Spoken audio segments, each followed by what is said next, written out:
Hey guys, it's Team G-Force again, Gary Fallon here with another tech video.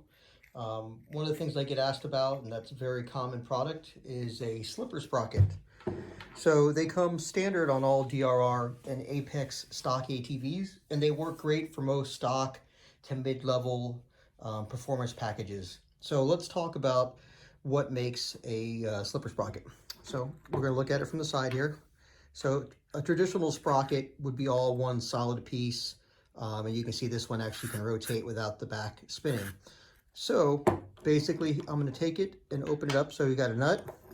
We have a conical washer, which means it has a spring washer, so when you apply pressure, it evenly distributes that pressure onto the fixed plate, which is here.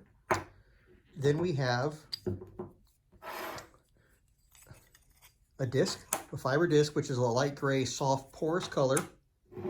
Then we have a center sprocket, which comes in generally 19 or 20 tooth. So you can see it has a recess on both sides. You have another disc, and then you have your base, which is splined just like a regular sprocket. So the biggest problem we have is people do not torque this regularly. So basically, the slipper sprocket should be torqued to 105 foot-pounds before every ride.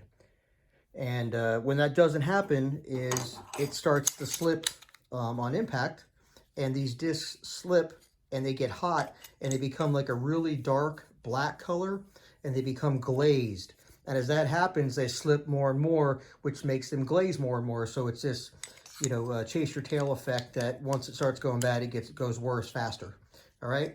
And what's nice about the DRR slipper sprockets versus, say, the Apex brand is there's a recess on both sides. So the disc can sit in here almost flush, right? So what difference is that? Well, Apex has a flat side and one recess side. And what happens if a disc cracks or breaks or something happens, boop, it falls out and you stop moving. With the DRR setup, you can even crack the disc or have it a little bit more worn or deteriorated, and it'll stay in place and it'll last longer. Okay, so remember, before you ride, each time you need to torque it to 105 foot-pounds. When you check the discs, you want to check to make sure they're like a light gray porous color, almost like a powdery texture. Once they get really hard, black and glazed, it's time to look for some new discs. And you also need to change the spring washer, because I don't know if you can see it here, but it's a beveled washer. So after a while of torquing it to 105 foot-pounds, it goes flat. So then it can no longer distribute the torque evenly across the whole sprocket fixed plate. So when you first get a slipper sprocket, what you need to do is, one, you need to assemble it, put it all together, okay? Then you put it on your bike. Get in there. Okay, as so. You torque it to 105 foot-pounds. Take off real quick, turn back around.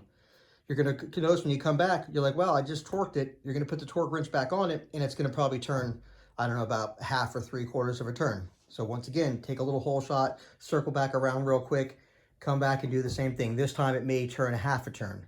Do it again. Come back, torque it. This time it'll probably come back and torque, a 1/4 turn. So you want to keep doing that until when you come back, it clicks right away at 105 foot-pounds. Okay, so that's how you break one in. That's how you maintain them.